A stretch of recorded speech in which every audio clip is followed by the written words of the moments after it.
Mob bosses and gangsters have been a staple in cinema for a very long time. Even though gangsters did some pretty horrific things, people still really enjoy that theme, that aesthetic. But people seem to forget that the mob pretty much had a complete stranglehold on almost all organised crime throughout the 20th century, on everything from extortion to contract killing. But there is a man who is considered the mob boss, the gangster, who has the most infamous name in organised crime, mainly because he pretty much created the template for organised crime that all future mob bosses would follow. Scarface, better known as Al Capone.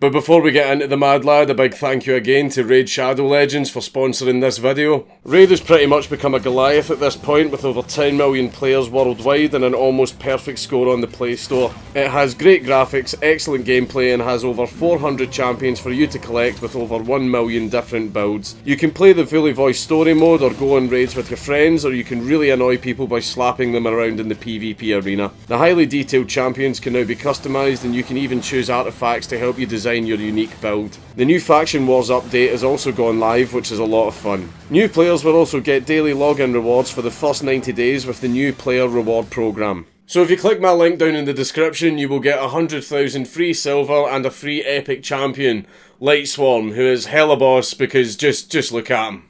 Just look at him. Thanks very much for clicking these links, guys. You really help me out. Alphonse Gabriel Capone was born in Brooklyn, New York on the 17th of January 1899. His father was a barber and his mother was a seamstress, and both of them were Italian immigrants, and Al Capone was one of 9 children. 9 children, man. After the 5th, they must have been moonwalking out of there. As a student, Al Capone was actually noted as being very intelligent and showing a lot of promise, but he had a lot of trouble adhering to the very, very strict rules of his Catholic school, and eventually at the age of 14, Al Capone was expelled from this school for punching a female teacher in the face. After he was expelled from school, Capone ended up working several odd jobs in places like a candy store and a bowling alley, but being a young teenager with a lot of free time on his hands, growing up in the streets of Brooklyn, meant that Capone eventually found himself involved with street gangs. Capone started off with small-time gangs like the Junior 40 Thieves, the Bowery Boys and the Brooklyn Rippers, but after a while Capone managed to build up enough of a violent reputation that he was able to join one of New York's most notorious gangs, the 5 Points Gang, who were based in Lower Manhattan. It was during his time in the 5 Points Gang that Al Capone would first meet 2 of his closest associates, Frankie Yale, a racketeer who owned a dance hall in Coney Island, and Johnny Torrio, a man that Al Capone would end up regarding as his mentor. Johnny Torrio managed to get Al Capone a job as a bouncer at a Brooklyn nightclub that was owned by a friend of his, and one night at the club, while Al Capone was throwing out a woman for being drunk and belligerent, she apparently kicked and spat at Capone. Capone was really pissed off by this and punched the woman in the face. The woman's brother, who was obviously infuriated by this, pulled out a knife and tried to slash Capone's neck, but because the guy was so drunk, he missed and instead slashed Capone across the face, which is how Capone got his scars and how he got his famous nickname, Scarface. Capone hated this nickname. He hated it. He hated the scars on his face so much that anytime he was aware he was having his picture taken, he would quickly turn his head to the side to hide the scars so that they wouldn't show up in the photograph. And most of the pictures that we do actually have of Capone's scars all come from times where he wasn't aware he was being photographed. His own men would never dare call him that nickname, so they used other nicknames like Big Fellow or Snorky, which is a nickname that means very smartly dressed or fashionable person. Whenever people asked him about his scar, he would tell them that he got it in the war, even though he'd never served. Slashes to the face are actually a pretty cultural thing in Scotland. It's got a lot of names, but the most common one is called getting chibbed. It's done as a form of punishment or revenge, in the sense of making the person think of you every time they look in the mirror.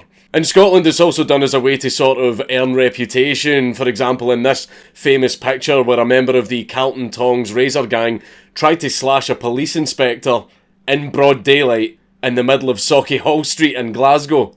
Famous Scottish actor Tommy Flanagan, who you all probably know from Sons of Anarchy and Braveheart, he actually has 2 chibs on his face that he got when 2 men jumped him outside of a nightclub where he was working as a DJ. It's also nearly happened to me a few times, but I was very lucky because I either managed to duck just in time or managed to escape. So I managed to save this absolutely beautiful face of mine. I'm just going to give you a second to let you drink it in.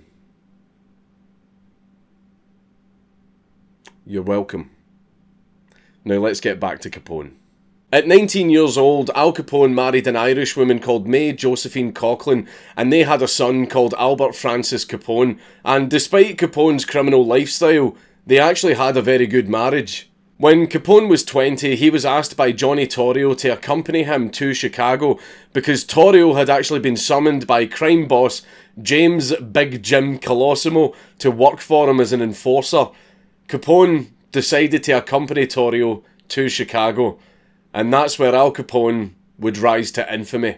Capone started off in Chicago by working as a bouncer at one of Colosimo's many brothels, and it was during this time that Capone contracted syphilis. I'm sure you can all imagine how that happened, but had Capone actually sought treatment for his syphilis early enough, he could have actually been cured. But he just didn't bother.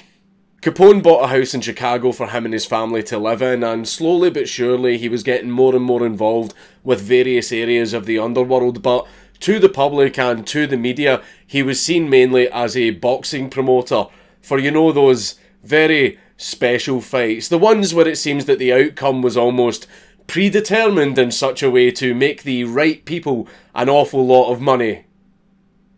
If you know what I mean.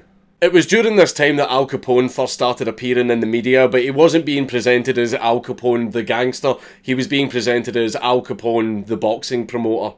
In 1920, under very mysterious circumstances, Big Jim Colosimo was murdered, and with no one around to run the criminal empire, Johnny Torrio stepped up to take control of everything, with Al Capone as his right-hand man. Now, it has been rumoured that Torrio and Capone were actually the ones who killed Colosimo so that they could take over, but it's never been proven. So overnight, Johnny Torrio took charge of the largest Italian organised crime group in all of Chicago, and Johnny Torrio always did everything he could to avoid a gang war, so whenever there was disagreements, he would always opt for the diplomatic approach, because Torrio was absolutely terrified of getting whacked, so he always played it safe. However, despite playing it safe, there was a gang that Torrio and Capone were always worried about, and that was the North Side Gang, who were led by a man called Dean O'Banion. The reason they were so worried about the North Side Gang is because they knew the North Side Gang were very violent, very willing to kill, and that they could hold a grudge. And unfortunately, a lot of bad blood already existed between Torrio and Capone and the North Side Gang. The reason that the North Side Gang had bad blood with Johnny Torrio and Al Capone all stemmed from a disagreement that happened between the North Side Gang and another outfit called the Jenner Brothers. And this disagreement was one of the Jenner brothers, Angelo Jenner, owed a very large unpaid debt to a casino that was owned and operated by the North Side Gang. And Angelo was refusing to pay it. But the problem was, the Jenner brothers were actually allied with Johnny Torrio.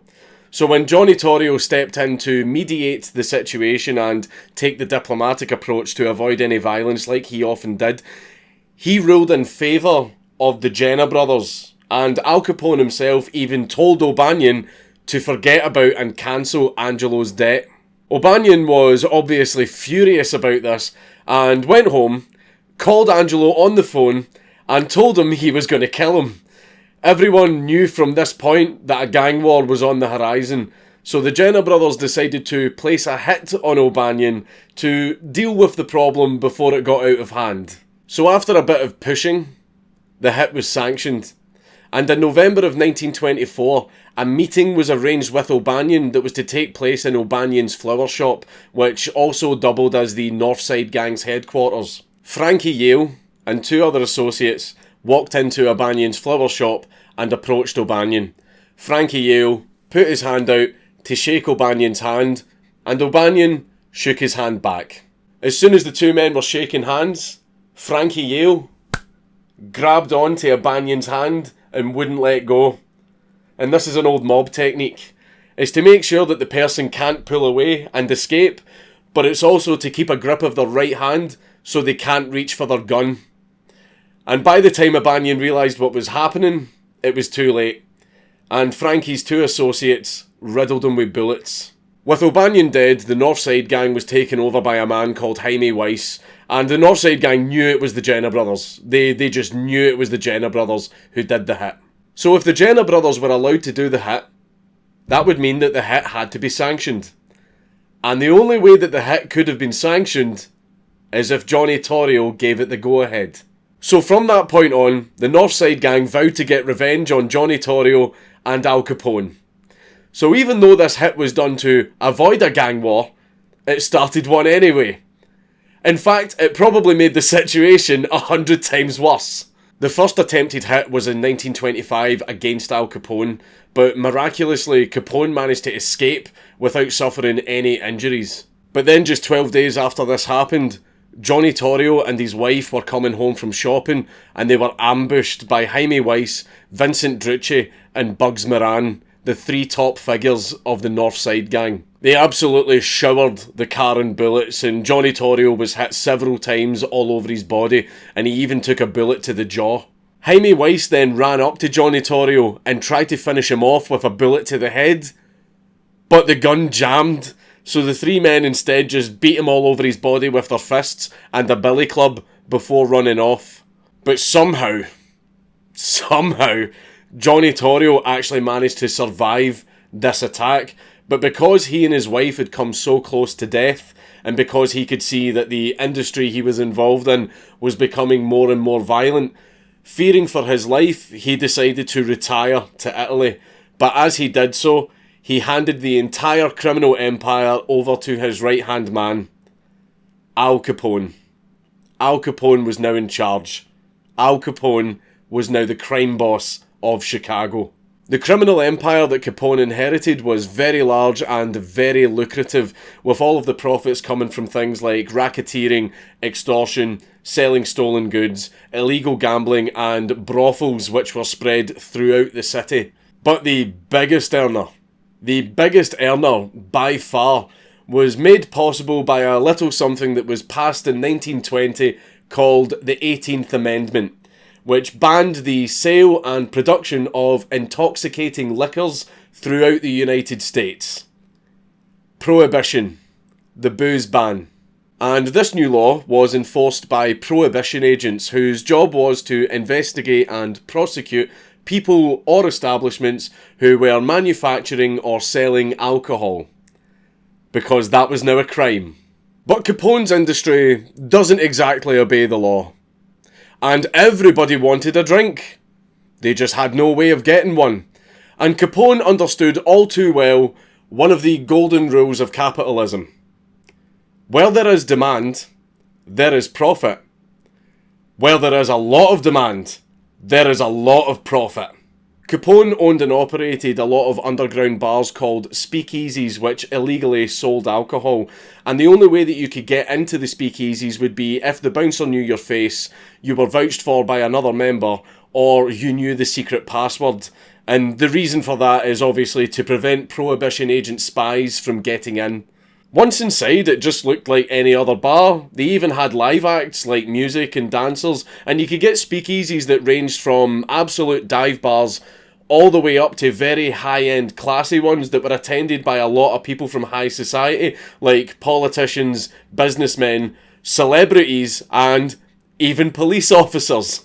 The speakeasies were very profitable because the prices of drinks were heavily marked up, and people were quite happy to pay the extra money because they believed that, oh, we obviously need to cover the cost of securing such a rare commodity, and obviously the owners of the speakeasy could go to jail, so, you know, the price of the drinks has to be worth their while. But in reality, the alcohol wasn't that hard to come by because of how well Capone operated his booze racket. Capone had guerrilla breweries set up in remote locations, and he would also smuggle booze over the border from Canada using a variety of different methods such as hollowed out horse carriages, but the funniest method that the moonshiners used would be cow shoes.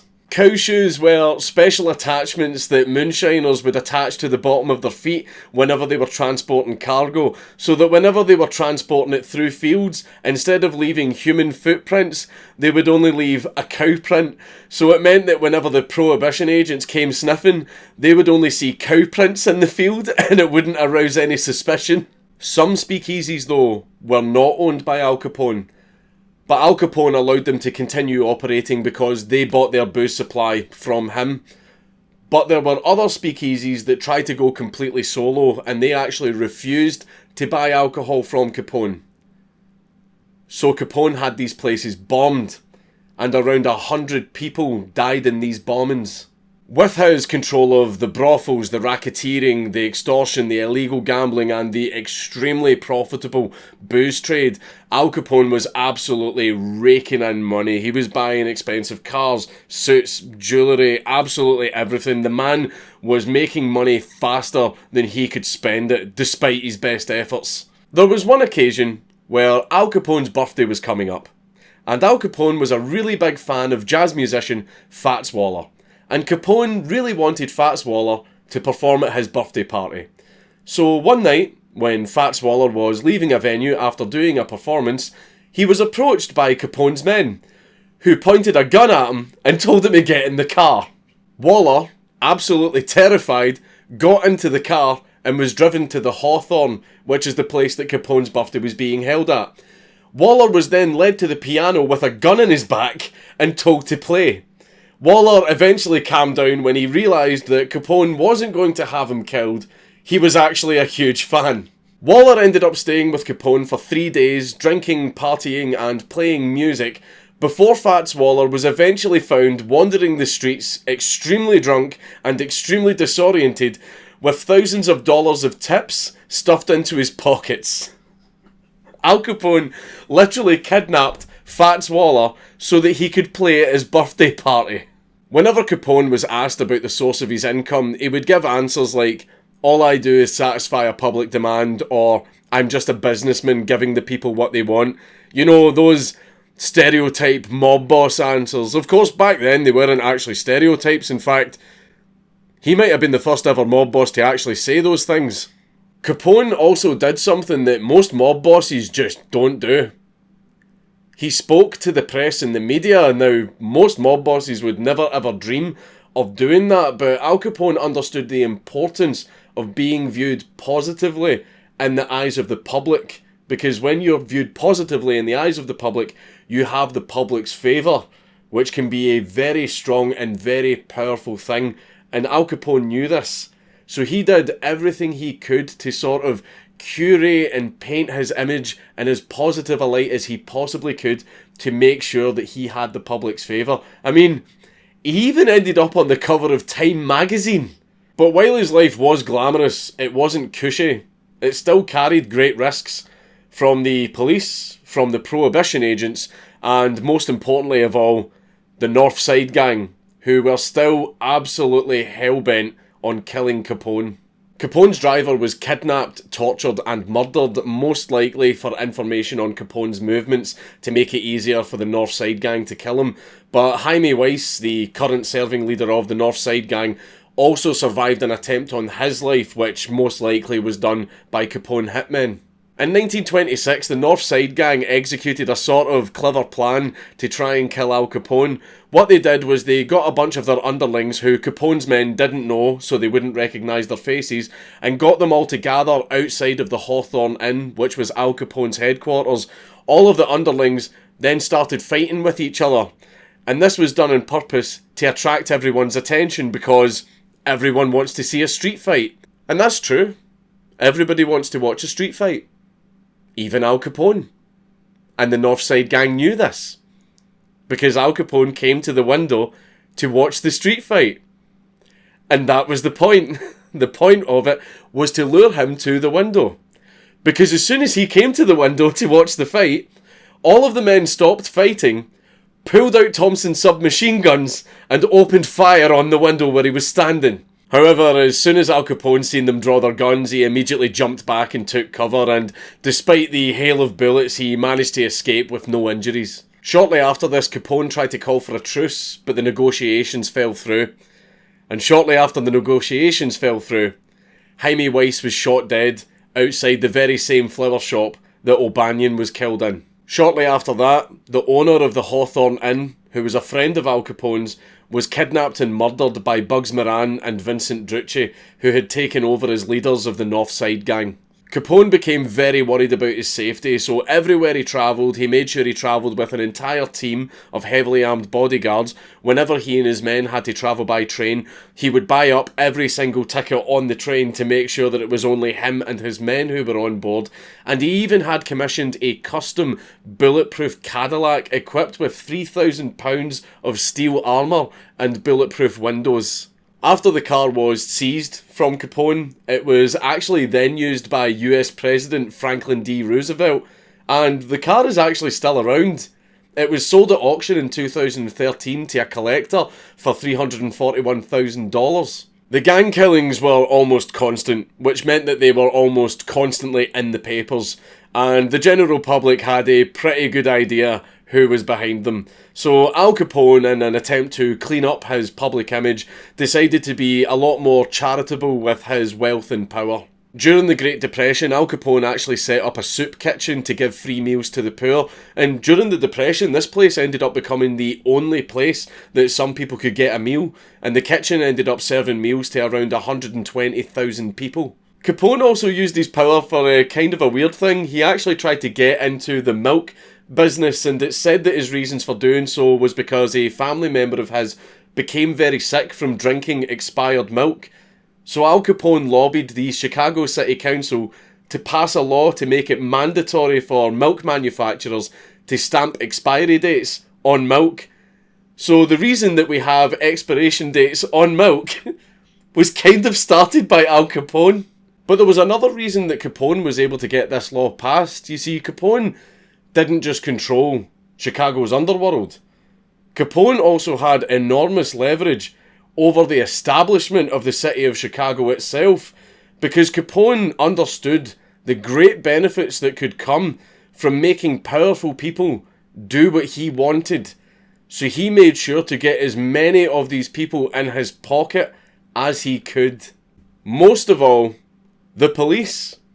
The Chicago police chief himself publicly stated that he believed that at least 60% of Chicago's police force were on Capone's payroll, which meant that any time an investigation was being opened or one of Capone's premises were about to be raided, Capone would always know right away and be one step ahead. There were even instances of the police themselves covering up Capone's crimes and covering up the crimes of Capone's henchmen, because they didn't want Al Capone going to jail. Because if Al Capone went to jail, then they would stop getting all the money that they were making in bribes from Al Capone, which in some cases was even higher than their monthly salary for being a police officer. They wanted to protect their cash cow. Capone also used his power and his violence to make sure that only people that supported Capone and could be bought and could be bribed could make it into positions of power in the city of Chicago. And the most notable one of these was the Chicago mayor, William Hale Thompson. During Thompson's campaign, he indicated that if he were elected mayor, he would allow speakeasies to operate freely in the city of Chicago without any interference from the police or prohibition agents. That obviously would be very beneficial to Al Capone, so Al Capone donated $250,000 to Thompson's electoral campaign. But that isn't all Capone did to make sure Thompson won. In the wards of Chicago that had the most support for Thompson's rivals, on election day, Al Capone had the voting booths in these wards bombed so that the people couldn't vote, and these bombings resulted in 15 deaths. Another man that was running against Thompson in the election was a lawyer called Octavius Granady, and Al Capone actually had him gunned down in the street. And it's rumoured that it was actually 4 police officers that carried out the hit. Thompson won the election, and this was major, because not only did Al Capone control the police and control very many other city officials, Al Capone now had the mayor of Chicago in his pocket.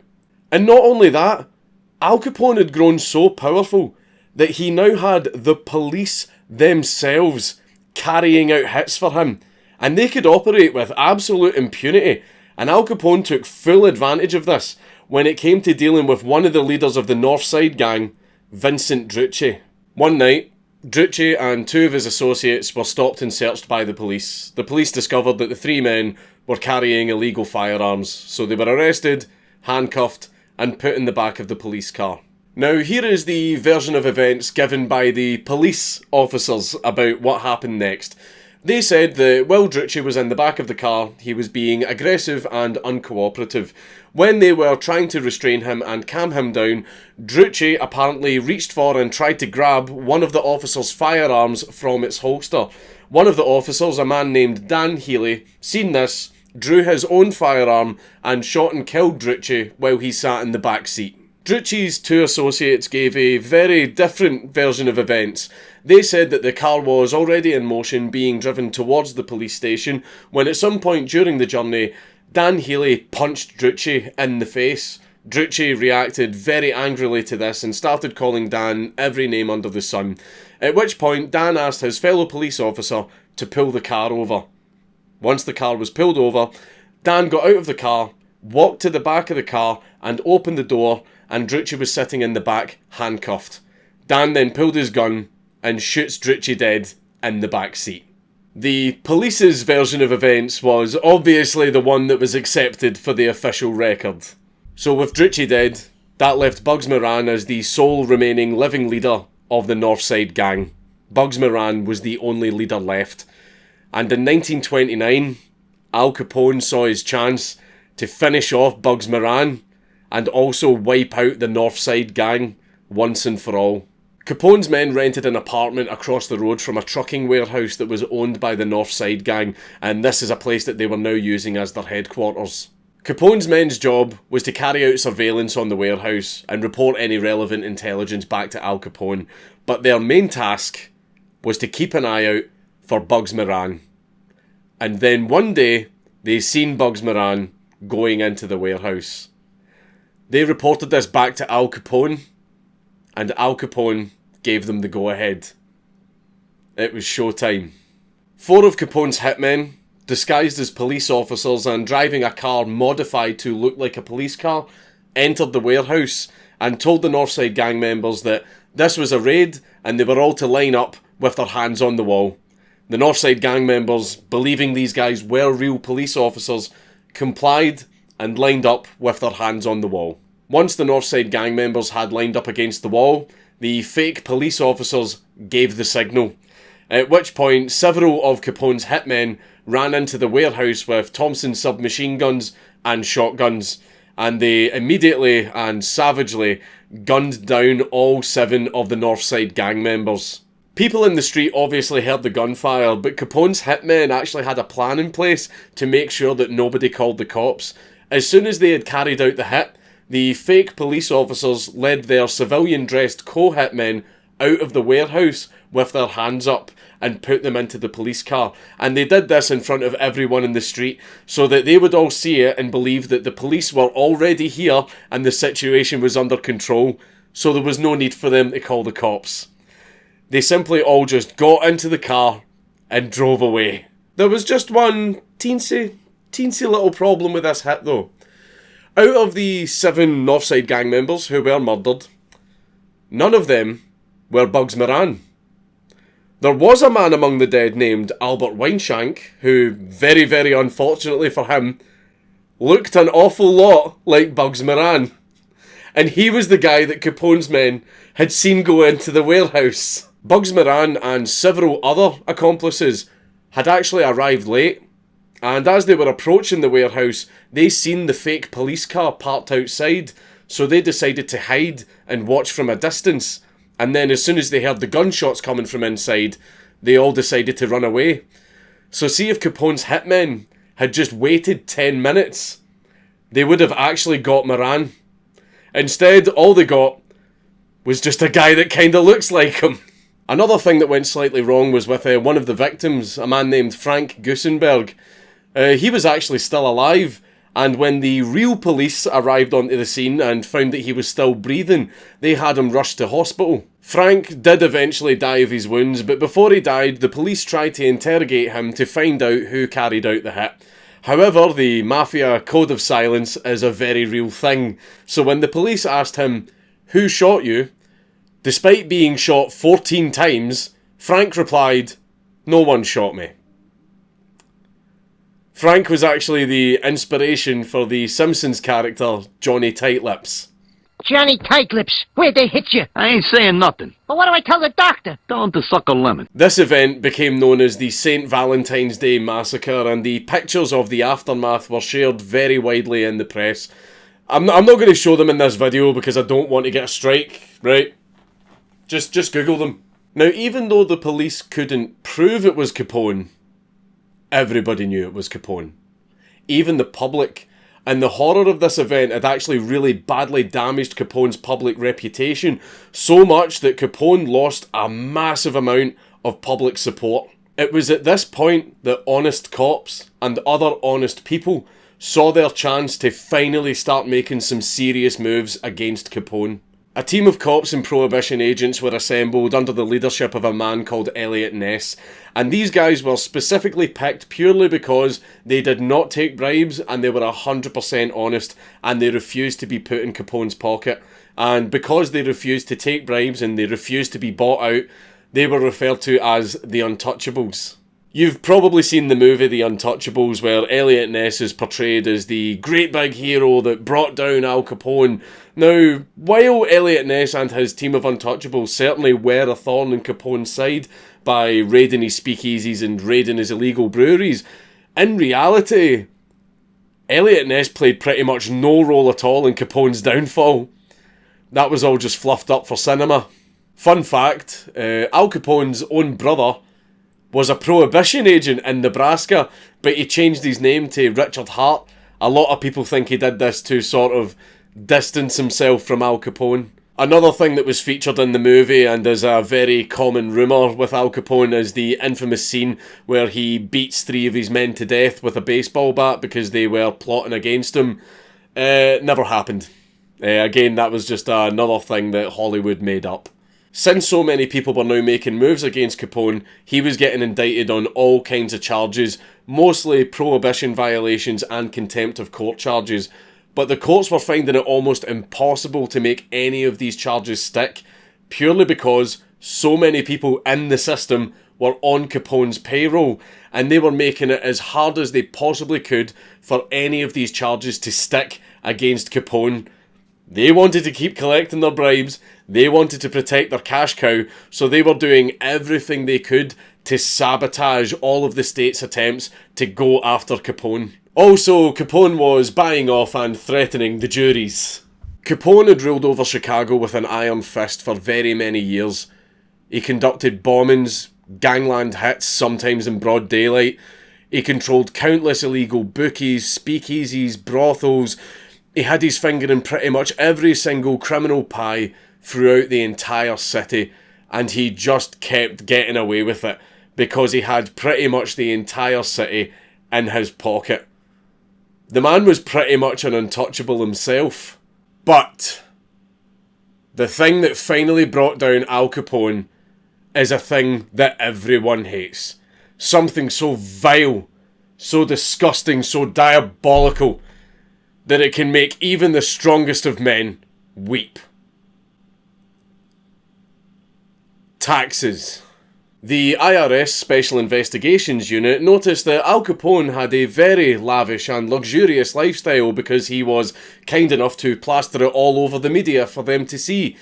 The IRS also noticed that Al Capone had never ever filed a tax return. There was a lot of back and forth between Al Capone's lawyers and the IRS, a few figures handed over here and there, a few statistics over here, a few forms filled out, sign on the dotted line, do you have copies of these receipts, do you have copies of these statements? Yeah, none of it was good enough. Motherfucker was guilty, and boom, Al Capone was arrested and charged with tax evasion. Capone walked into this charge thinking that he would be able to make it go away in the same way that he made the other charges go away.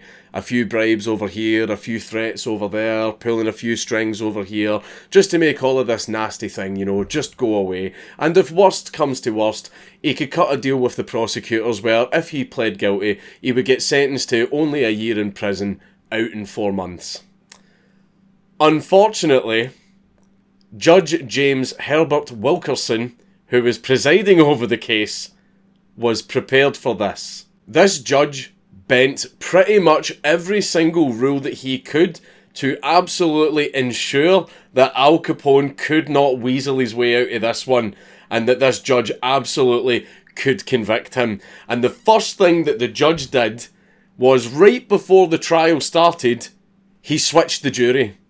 He switched the jury to people who not only could not be bribed, but he switched the jury to people who were in favour of prohibition. But wait until you hear this. The judge actually blocked Al Capone from entering a guilty plea. Now, whenever you want to plead guilty to a judge, the judges are usually like, yes, give me that guilty plea. You give me that guilty plea right now. Let's get this over and done with. I've got golf at 4 o'clock, followed by an Asian happy time massage. You give me that guilty plea right now. Inject that shit right into my veins. Give me that guilty plea. I've got stuff to do. The reason that the judge blocked the guilty plea is if Al Capone was allowed to plead guilty, then he would get the deal that he made with the prosecutors. And the judge did not want that. The judge thought that that was much too light a sentence, and this judge was absolutely hell-bent on putting Al Capone away for as long as he possibly could. So the judge blocked Al Capone's guilty plea, forcing everyone to go ahead with a full trial, which means at the end of the trial, when Al Capone would inevitably be found guilty, the judge himself would be able to pass the sentence, and he planned to make this the harshest and longest sentence that he could possibly give him. Capone and his legal team were pretty goddamn pissed, and I really can't blame them, because this judge was being pretty goddamn shady and making sure that he absolutely would be able to nail Capone to a cross. And after a lot of back and forth, and after the trial went on for a while, and after several attempts from Capone to use his old tricks to make the charge go away, none of it worked. And in October of 1931, Al Capone was found guilty of tax evasion, and he was sentenced to 11.5 years in prison. Al Capone pumped a lot of money into hiring tax expert lawyers into working on his appeals to get his sentence quashed. However, all of his appeals were completely rejected for absolute bullshit, nonsense reasons. It almost felt like there was a higher power at work here, making sure that all of his appeals failed. Can relate. So in May of 1932, at the age of 33, Al Capone was sent to Atlanta US Penitentiary. At his prison medical exam, Al Capone was diagnosed with syphilis and gonorrhea, and he was also suffering withdrawal symptoms from his cocaine addiction, which had been so bad that he'd actually perforated his nasal septum. In the Atlanta Penitentiary, Capone got a job stitching shoes for 8 hours a day, but he still had an awful lot of wealth outside of the prison, which he used to acquire a lot of luxuries while he was incarcerated there. Now the problem was, Al Capone had had syphilis for so long, and he'd never bothered to treat it for so long, that it had now become neurosyphilis and had spread to his brain, and it was starting to rot his brain. And it got so bad that eventually the letters that Al Capone were sending to his family from prison ended up becoming unintelligible gibberish. Then Al Capone was moved to the prison that he would become the signature prisoner of, Alcatraz. And while he was in Alcatraz, he was treated exactly like the other prisoners. No perks, no benefits, no luxuries. His wealth wasn't going to help him here. Capone found himself to be actually pretty hated in Alcatraz, and he was bullied pretty badly by the other prisoners. He did buy a banjo and try to join the prison's music group, but because of his neurosyphilis, he played really badly and got kicked out of the group. So he went away and formed his own prison band called the Rock Islanders. During Capone's time in Alcatraz, another prisoner actually tried to kill him.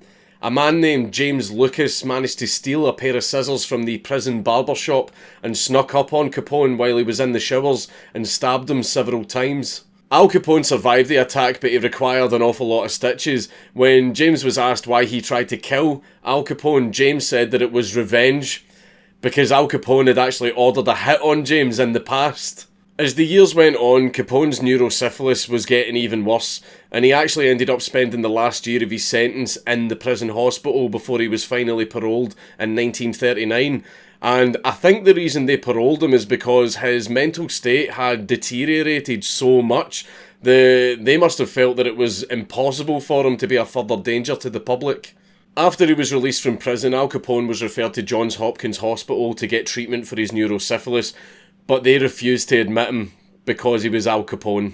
Union Memorial Hospital, however, accepted him, and they tried to treat his neurosyphilis, and he remained in there until 1940.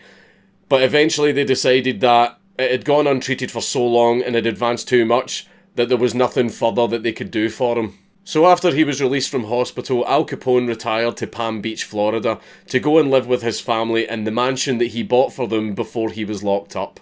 As time went on, Capone's mind was deteriorating more and more due to the neurosyphilis. In 1946, the family physician, during an examination, determined that Capone now had the mental capacity of a 12-year-old child. He was finding it harder and harder to do even the most basic of tasks, or even take care of himself. So he ended up having to be taken care of around the clock by his family. Capone's mind was so gone that he ended up having hallucinations that people he had whacked in the past were sitting across from him. And he would sit there and have full conversations with these hallucinations of people that he had killed in the past. Then in 1947, several medical conditions, one after the other, are what finally killed Al Capone. First he had a stroke, then while recovering from the stroke, he contracted bronchopneumonia. Then while suffering from bronchopneumonia, he suffered a cardiac arrest and had to be revived. But then, a few days later, Al Capone finally died of heart failure. He died surrounded by his family at his Florida mansion, and he was buried at Mount Olivet Cemetery in Chicago. But his remains were eventually moved to Mount Carmel Cemetery in Hillside, Illinois.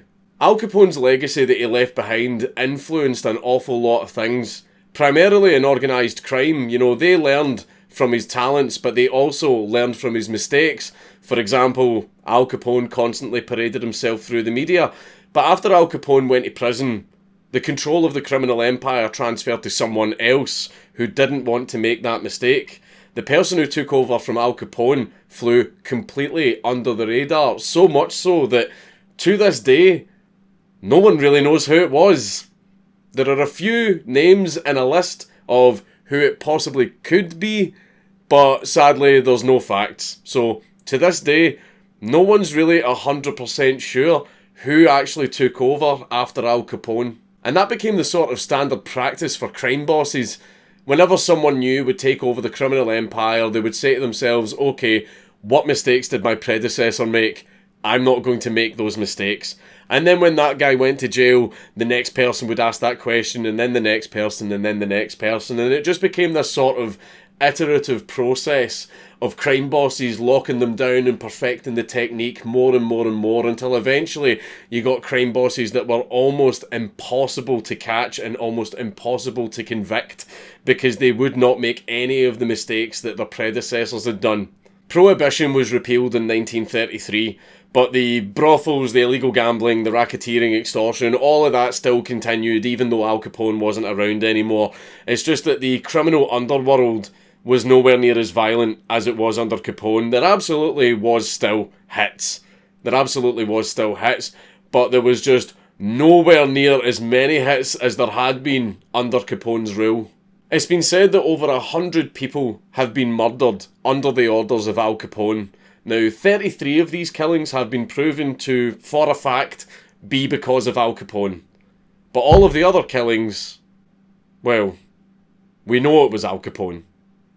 We just haven't been able to prove it. But one of the primary things of Al Capone's legacy was he pretty much built the foundation on which modern organised crime operates. Bribing the police, filtering your money through legitimate businesses, doing charitable stuff to win the favour of the public, making sure that you've got city officials in your pockets. All of that is stuff that is still done to this day, and the reason it got popularised was because of Al Capone. But his legacy didn't just set the template for the way modern organised crime conducts itself. It also set the template for the way that gangsters are portrayed in cinema and are still being portrayed. You know how the stereotype gangster thing that you see in movies and in cartoons, the dapperly dressed gentleman with the trench coat wielding the Tommy gun, that was Capone and his men. That was the way they dressed, and the Tommy gun was their weapon of choice. And that image was so influential that even still to this day, that is the way that gangsters are still portrayed in media. At the end of the day, the man was a bad bastard. I want to make that very clear. Al Capone was a very bad bastard. But he did also leave a legacy behind that pretty much set the template for the way modern organised crime conducts itself. And also the template for how gangsters are portrayed in media and in cinema, and the way that they're still being portrayed to this day, almost 100 years later. But despite the legacy, despite the power, and despite the wealth, the man was finally brought down by two of the worst things that the world has ever seen. Taxes and a thought with a dirty vagina. It's Count Dankula on YouTube. Everybody should subscribe. Yeah.